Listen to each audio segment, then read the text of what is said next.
Assalamualaikum warahmatullahi wabarakatuh. Mari klik subscribe di channel ini dan aktifkan tanda loncengnya untuk mendapatkan update pemberitahuan di video berikutnya.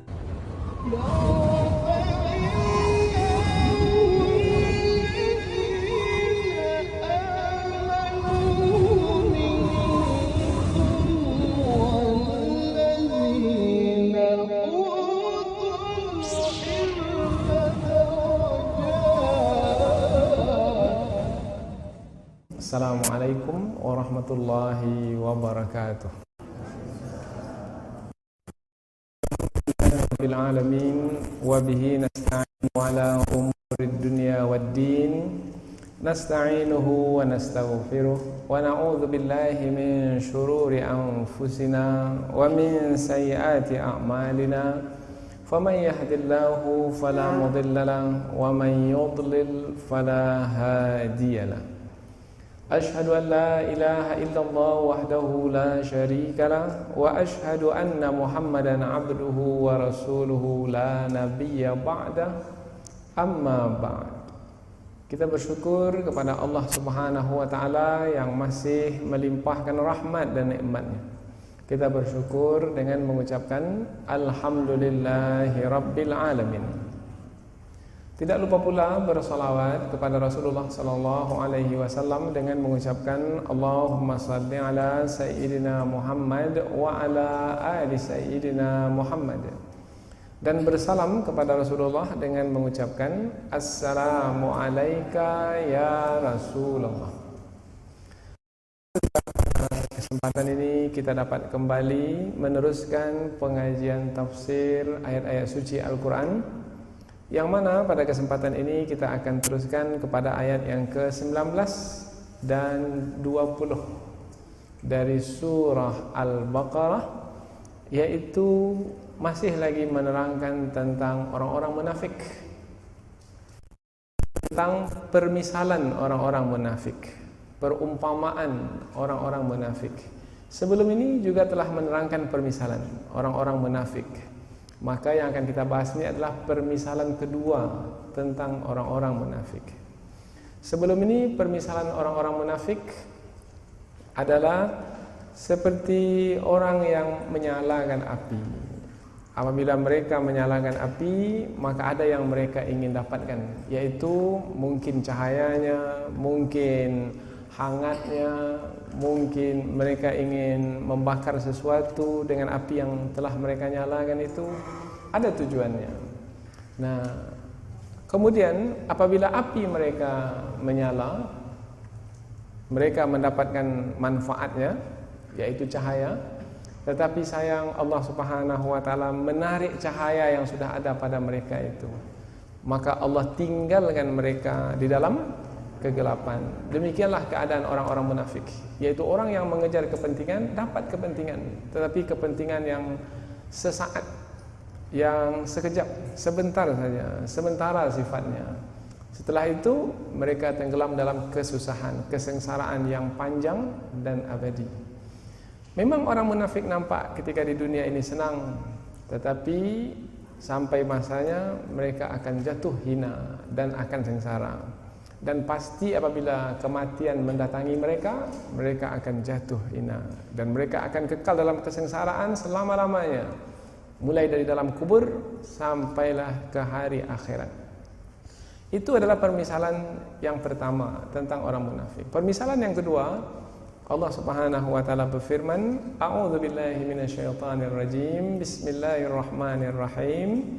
Au kasayyibin minas sama' fihi zulumatu wa ra'du wa barq yaj'aluna asabi'ahum fi adhanihim minas sawa'iqi hadaral maut wallahu muhitum bil kafirin yakadul barqu yakhtafu absarahum kullama adha'a lahum mashaw fi wa idza azlama 'alaihim qamu walau syaa Allahu ladhahaba bisam'ihim wa absarihim innallaha ala kulli syai'in qadir. Au kasayyibin minas sama, atau permisalan untuk orang-orang adalah seperti hujan yang mengguyur mereka, yang membasahi mereka dari langit, yang ketika hujan kegelapan, dan juga ketika hujan itu turun ada guruh, ada kilat yang menyambar. Kemudian mereka meletakkan jari-jari mereka di dalam telinga-telinga mereka disebabkan takut kepada guruh yang akan menyambar mereka, karena mereka takut kepada kematian. Dan Allah Subhanahu wa taala meliputi orang-orang yang kafir itu. Hampir saja kilat itu menyambar pandangan mereka. Mereka di sini adalah orang-orang munafik. Setiap kali kilat itu memancar, mengeluarkan cahayanya, mereka berjalan di dalam kilat itu, di dalam cahaya kilat itu. Dan apabila kilat itu lenyap, mereka dalam keadaan gelap, maka mereka pun berdiri, berhenti di tempat mereka, tak mampu untuk berjalan lagi. Dan kalaulah Allah menghendaki, niscaya Allah akan mencabut pendengaran mereka dan juga penglihatan mereka. Sesungguhnya Allah atas setiap segala sesuatu Maha berkuasa. Inilah ayat yang akan kita bahas, yaitu permisalan yang kedua tentang orang-orang munafik. Permisalannya adalah sama seperti orang yang berada di dalam hujan yang lebat, diguyur oleh hujan yang lebat. Ini keadaan yang sebenarnya tentang orang-orang munafik. Mereka dalam kegelisahan, mereka dalam ketakutan, mereka dalam keraguan-raguan. Nah, keadaan mereka itu sama seperti seseorang yang diguyur oleh hujan lebat, yang hujan itu pada malam hari, gelap gulita. Kalau pada siang hari mungkin masih tidak mendatangkan ketakutan betul, tetapi kalau malam hari lebih mendatangkan ketakutan. Kemudian bukan hanya hujan turun begitu saja, tetapi hujan itu adalah hujan yang lebat, yang beriringan dengan, bersamaan pula dengan guruh. Kalau disebut guruh bermakna suaranya keras. Kemudian bukan hanya guruh tapi kilat. Kalau disebut kilat bermakna cahaya yang sangat terang sekali. Kalau guruh, suara keras bisa memekakkan telinga. Kalau cahaya berkilau dari kilat bisa membakar. Begitu keadaan orang-orang munafik yang tengah berada dalam hujan yang lebat. Begitu juga kehidupan mereka sebenarnya, sama permisalannya seperti yang diterangkan. Kemudian tidak cukup sampai di situ, Allah terangkan tentang keadaan orang-orang munafik itu sendiri, yang mana mereka sebenarnya dalam keadaan takut mati. Nampak ketakutan mereka kepada kematian itu dengan meletakkan jari mereka di dalam telinga mereka. Mengapa mereka letakkan di dalam telinga mereka? Sebabnya guruh akan memecahkan telinga mereka. Maka apabila guruh begitu keras berdentum, maka supaya tak terdengar, maka mereka meletakkan jari di telinga mereka. Dan sebenarnya ketika meletakkan jari di telinga itu tujuannya adalah karena takut mati. Karena apabila guruh itu menyambar telinga mereka, menyambar badan mereka, mereka akan mati hangus. Karena banyak kita dapati sudah banyak orang yang disambar petir, disambar guruh, sehingga mereka hangus terbakar, hitam lebam.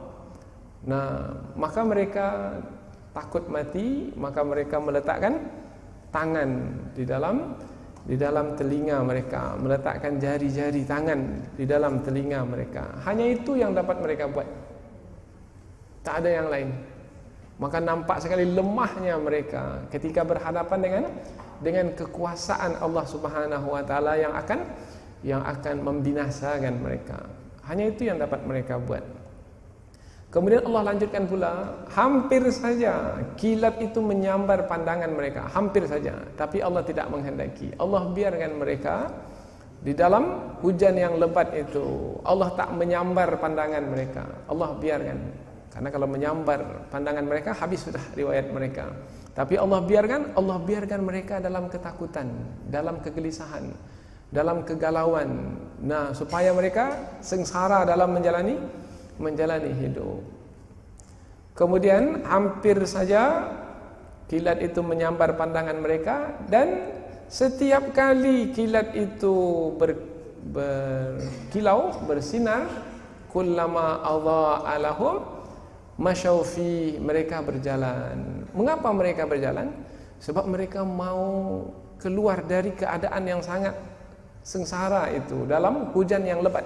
Mudah-mudahan di tempat sana, jauh di sana tidak hujan, maka mereka pun berjalan. Tapi yang namanya kilat bukannya sinarnya lama, sebentar saja.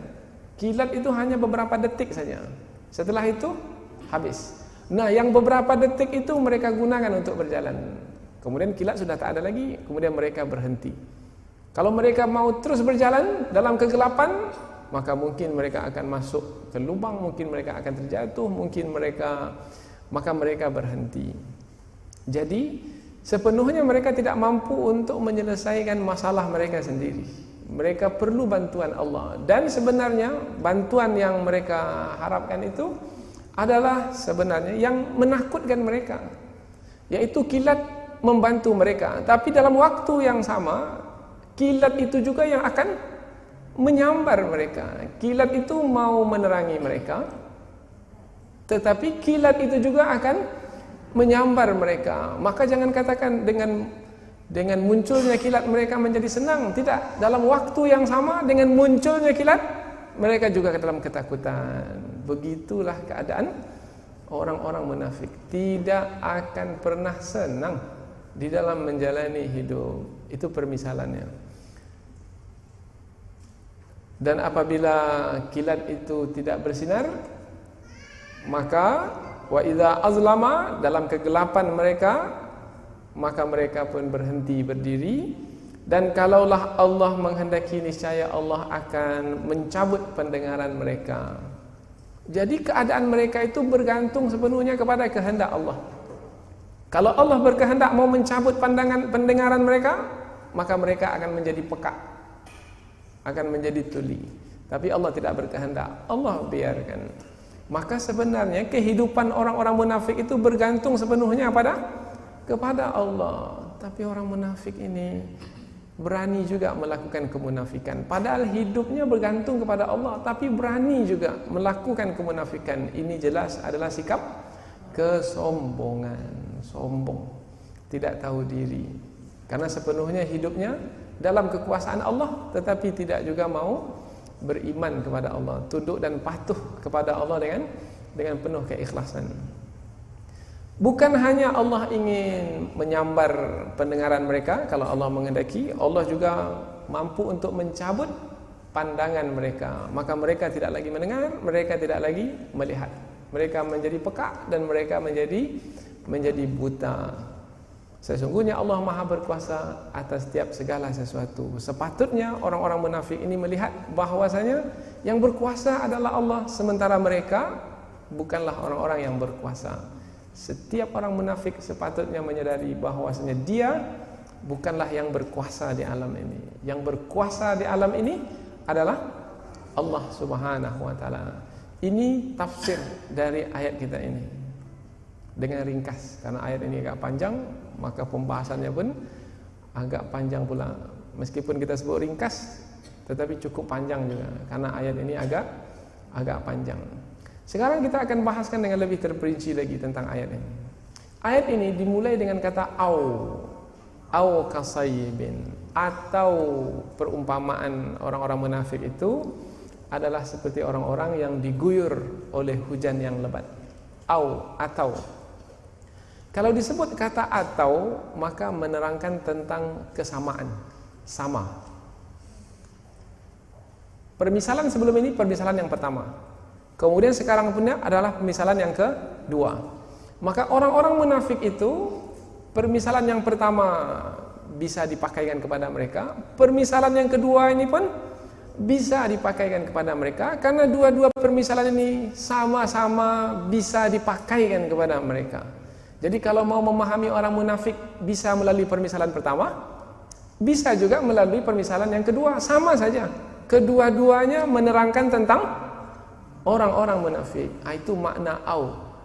Jadi au itu atau itu maknanya litaswiyah, untuk menerangkan kesamaan. Nah, timbul pertanyaan, untuk orang-orang bertakwa Allah tak buat permisalan dalam ayat sebelum ini. Untuk orang-orang kafir pun Allah tak buat permisalan. Tetapi untuk orang-orang munafik Allah buat permisalan, bukan pula satu permisalan, dua pula permisalan. Ini apa rahasianya ini? Apa tujuannya ini?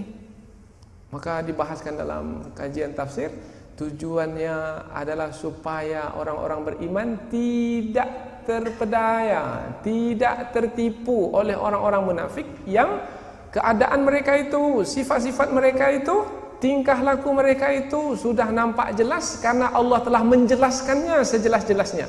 Kalau tak juga nampak siapa orang-orang munafik di tengah kita, maka jangan salahkan Allah. Karena Allah telah menerangkan tentang siapa mereka. Salahkan diri sendiri. Karena petunjuk Allah tentang orang munafik tidak kita ketahui. Maka kalau kita mau tahu siapa kawan sebenarnya, tengoklah sikap-sikap yang ia tunjukkan dalam kehidupan sehari-hari. Silahkan coba berkawan, pergi ke rumahnya. Jangan 1-2 jam bermalam di rumahnya. Jangan 1-2 malam, 3 malam. Kan boleh bermalam di rumah kawan kita sampai 3 malam. Nah, berjalan bersama dengannya, coba tengok bagaimana sikapnya. Nah, nanti kita akan dapat melihat, oh ini seperti yang Allah terangkan dalam Al-Quran lah. Sudah. Apabila kita sudah mengetahuinya, jangan pula menetapkan hukum, kamu adalah munafik. Jangan. Tujuannya adalah kita menjadi berhati-hati, kita menjadi berwaspada. Maka berikutnya, bagaimana kalau dapat kita perbaiki orang yang seperti ini?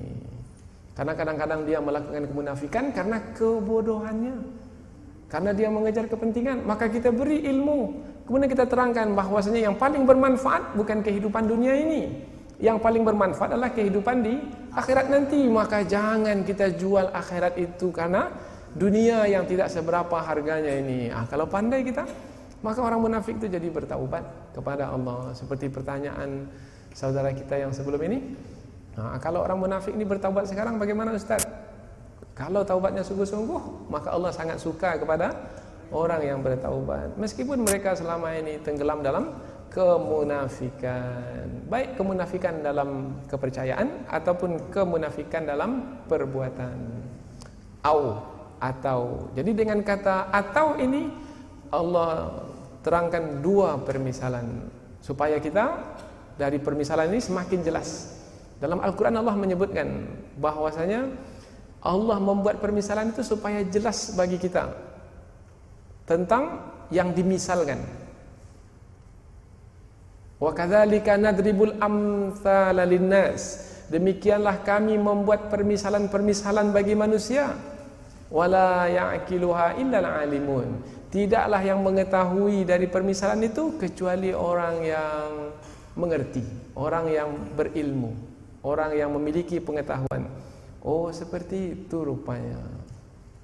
Orang yang munafik kepada Allah. Oh, seperti itu rupanya orang yang mengejar kepentingan. Karena Allah telah terangkan permisalannya. Mereka ini adalah orang-orang yang sengsara di dalam hidup.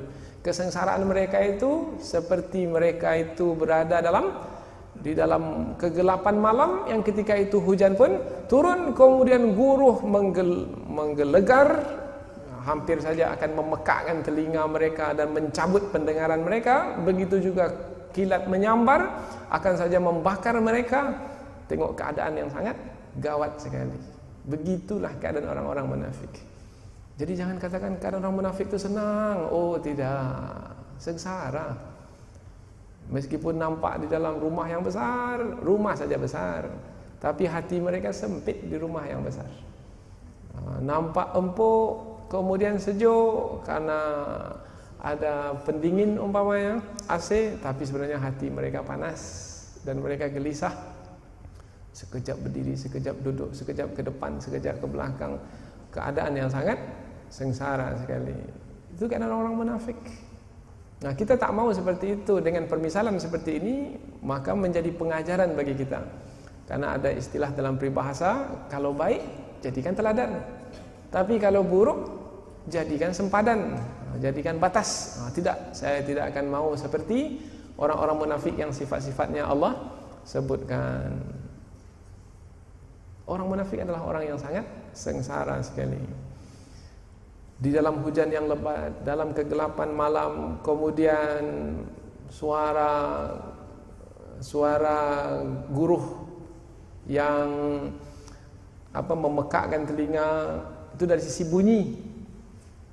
Kemudian dari sisi sinar pula adalah kilat. Kemudian dari sisi keadaan mereka pula, tengok berapa keadaan yang di sekitar mereka. Keadaan di sekitar mereka gelap, satu, bunyi keras, satu, kemudian kilat, terang, sangat terang sekali yang akan membakar. Itu dari sisi keadaan di sekitar. Kemudian dari sisi keadaan dari dalam diri mereka pula, takut mati. Itu dari dalam diri. Jadi keadaan sengsara dari luar datang, juga kesengsaraan itu datang dari dalam diri mereka. Jadi kesengsaraan dari luar dan dari dalam. Ini ditunjukkan dengan mereka meletakkan jari-jari mereka ke dalam telinga mereka. Dan bisakah jari dimasukkan dalam telinga ini akan menyelamatkan mereka dari sambaran petir? Tidak. Ini menjelaskan bahwasanya hanya itu yang mampu mereka buat, bermakna begitu lemah sebenarnya keadaan orang-orang munafik, bukannya kuat. Tinggal lagi kita sekarang ini, apabila kita orang-orang beriman senantiasa menjalin hubungan dengan Allah, kemudian berhadapan dengan orang munafik, sebanyak apapun mereka akan dapat dikalahkan, cepat atau lambat. Tapi kalau kita pula seperti mereka, maka gagallah kita dalam hidup. Maka mesti istiqamah, tetap pendirian apabila berhadapan dengan orang munafik. Kita sebenarnya adalah orang yang tenang, orang yang aman di dalam menjalani hidup. Mereka adalah orang yang gelisah, mereka adalah orang yang sengsara dalam menjalani hidup.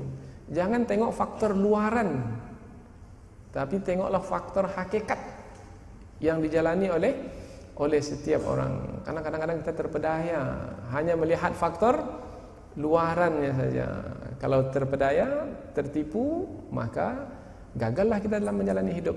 Dan kehidupan dunia itu memang kehidupan yang menipu. Wa mal hayatud dunya illa mata'ul ghurur. Tidaklah kehidupan dunia itu melainkan kehidupan yang menipu. Tapi menipu siapa? Siapa yang dapat ditipu oleh kehidupan dunia? Semua manusia? Tidak. Yang mampu ditipu oleh kehidupan dunia itu adalah orang-orang munafik, orang-orang kafir. Orang-orang beriman tidak akan dapat ditipu oleh kehidupan dunia. Mereka menjalani kehidupan dunia sama seperti yang lainnya, tetapi mereka tidak akan dapat ditipu. Di sini mereka menjadi istiqamah, tetap pendirian, bermarwah, tetap memperjuangkan kebenaran dalam keadaan bagaimanapun, dengan siapapun, dimanapun berada, kapanpun waktunya, mereka tetap. Seperti itulah yang diinginkan oleh Allah. Dan kita berharap mudah-mudahan dimasukkan ke dalam kelompok orang-orang yang tetap pendirian. Berikutnya lagi adalah orang-orang kafir. Orang-orang munafik disebut sebagai orang-orang kafir dalam ayat ini, yaitu wallahu muhitum bil kafirin. Allah tidak menyebut wallahu muhitum bil munafikin, tidak. Karena sebenarnya yang Allah lihat bukan perbuatan yang mereka nampakkan. Perbuatan yang mereka nampakkan, mereka sholat juga, mereka puasa juga, mereka mengeluarkan zakat juga. Bukan itu yang Allah lihat. Sesungguhnya Allah tidak melihat apa yang kita buat. Allah tidak melihat bentuk rupa kita, Allah tidak melihat perbuatan kita. Yang Allah lihat adalah apa yang ada dalam hati kita. Dalam hadis Rasulullah bersabda, "Innallaha la yanzuru ila suwarikum wala ila ajsamikum walakin yanzuru ila qulubikum." Sesungguhnya Allah tidak melihat bentuk rupamu, juga tidak melihat kepada badanmu, tetapi Allah melihat kepada hatimu. Karena dalam hati orang munafik itu adalah kekufuran, maka Allah menyebut dalam ayat ini mereka adalah orang-orang kafir. Jadi kalau mereka adalah orang-orang kafir, orang munafik adalah orang kafir, maka manusia itu dua saja kelompoknya sebenarnya, bukan tiga. Kalau sebelum ini kan kita sebut tiga, orang-orang beriman, orang-orang kafir, orang-orang munafik. Tapi sebenarnya dua saja kelompok manusia, orang beriman, orang kafir. Karena orang munafik itu masuk ke dalam kelompok orang-orang kafir, karena Allah melihat yang di dalam hati mereka. Orang-orang munafik adalah orang-orang kafir dan mereka sebenarnya tidak punya kekuatan apa-apa, karena sebenarnya hidup mereka di dalam kehendak Allah. Kalau Allah cabut pendengaran mereka, jadilah mereka pekak. Kalau Allah cabut penglihatan mereka, jadilah mereka buta. Nah, sepatutnya orang-orang munafik menyadari perkara ini sehingga mereka tidak melakukan kemunafikan. Maka bisa disimpulkan hanya orang yang bodoh saja yang melakukan kemunafikan. Orang yang pintar atau orang yang bijaksana, yang cerdik tidak akan mungkin melakukan kemunafikan. Hendak menipu siapa? Menipu Allah, menipu orang-orang beriman. Hendak berkuasa ke atas siapa? Berkuasa ke atas Allah, berkuasa ke atas orang-orang beriman. Tak punya kuasa apa-apa, karena sepenuhnya kekuasaan itu ada di tangan Allah Subhanahu wa taala. Dan penghujung ayat, dan Allah itu maha berkuasa atas segala sesuatu. Kalau disebut di sini Allah berkuasa ke atas segala sesuatu, bermakna tanpa terkecuali. Sebanyak apapun orang munafik, Allah berkuasa ke atas mereka. Sekuat apapun orang munafik, Allah berkuasa ke atas mereka. Sehebat apapun umpamanya ketenteraan orang-orang munafik, kekayaan orang-orang munafik, kekuasaan orang-orang munafik, Allah berkuasa ke atas mereka. Maka orang-orang beriman sepatutnya tidak rendah diri di hadapan orang-orang munafik. Jangan sampai sedih, jangan sampai mengalah di hadapan orang-orang munafik. Disinilah kegagahan nanti akan dinampakkan. Ini bimbingan dari Allah, petunjuk dari Allah. Mudah-mudahan kita semakin mengenal siapa mereka, orang-orang munafik, melalui ayat-ayat ini. Apabila sudah nampak mereka itu, maka tinggal lagi kita ketika menjalani hidup di tengah manusia di muka bumi, yang ada di antara manusia itu kafir, jelas-jelas menampakkan kekufurannya, dan ada di antara manusia itu orang-orang yang munafik, yang menampakkan keimanan tetapi sebenarnya memendam kekufuran. Maka dengan ilmu dari sisi Allah ini, mudah-mudahan kita akan dapat terselamat dari kedengkian orang-orang kafir dan dari kedengkian orang-orang munafik. Inilah 20 ayat pertama tentang 3 kelompok manusia yang kita dapati sampai ke akhir hayat kita akan dapati. Dan jangan dikatakan jauh di luar sana, tidak. Kadang-kadang dalam keluarga kita. Tapi jangan pula cepat-cepat menuduh sehingga berburuk sangka pula, tidak. Tetapi beginilah kehidupan manusia. Mereka dikelilingi oleh, mereka itu dikelilingi di tengah-tengah manusia yang bermacam-macam keadaannya. Ada yang beriman dengan membuktikan keimanan dengan penuh kesungguhan dan keikhlasan. Ada pula di tengah-tengah orang-orang yang kafir, menampakkan kekufurannya dengan terang dan jelas. Begitu juga dengan orang-orang munafik, nampak seperti kawan tetapi rupanya dia adalah lawan. Nampak mendatangkan manfaat tapi sebenarnya mendatangkan kesengsaraan. Dengan demikian, maka Allah Subhanahu wa taala telah cukup memberikan penjelasan, petunjuk, bimbingan tentang siapa manusia yang ada di muka bumi supaya kita menjadi terselamat di dalam menjalani hidup ini. Mudah-mudahan apa yang kita pelajari ini ada manfaatnya, insya Allah. Subhanakallahumma wa bihamdika asyhadu an la ilaha illa anta wa astaghfiruka wa atubu ilaik. Wassalamualaikum warahmatullahi wabarakatuh.